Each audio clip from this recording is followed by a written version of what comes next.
how do you value declining businesses? Want me to answer that one? They're not worth nearly as much as growing businesses.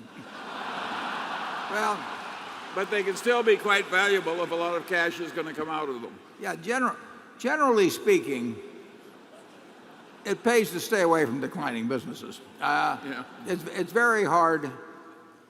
You'd be amazed at the offerings of businesses we get where they say, I'm going to upset Charlie, but they say, it's only 6 times EBITDA. And then they project some future that doesn't have any meaning whatsoever. If you really think a business is declining, most of the time you should avoid it. Now, we are in several declining businesses. The newspaper business is a declining business. We will pay a price in that business. We do think we understand it pretty well. We will pay a price to be in that, but that is not where we're going to make the real money at Berkshire. The real money is going to be made by being in growing businesses, and that's where the focus should be. I would never spend a lot of time trying to value a declining business and think, I'm going to get one free. It's what I call the cigar butt approach, where you get one free puff out of the cigar butt that you find. It just isn't the same amount of energy and intelligence brought to other types of businesses is just going to work out better. And so our general reaction, unless there's some special case, is to avoid new ones. We're playing out certain declining businesses by their nature. But, we started with declining businesses. We started with textiles in New England, and we tried U.S.-made shoes, and we've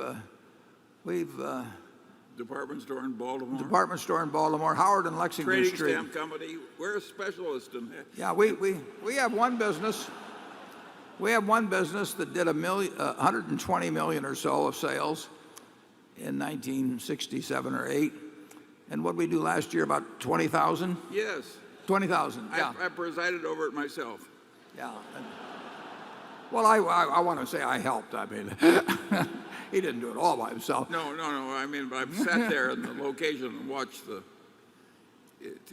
We thought of bringing the sales chart down here and turning it upside down to impress you, but Charlie is still in charge of this business.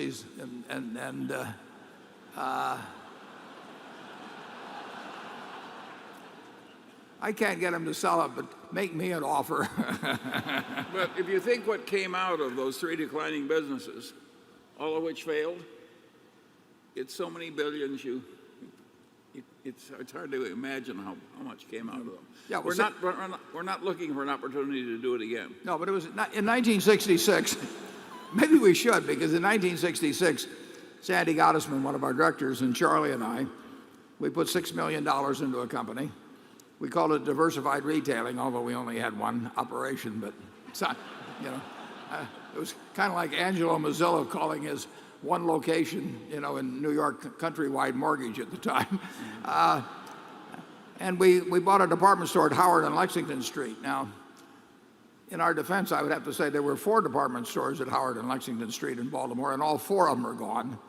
But that $6 million has turned into about 30 billion, starting with that Failed business. failed business. Yeah.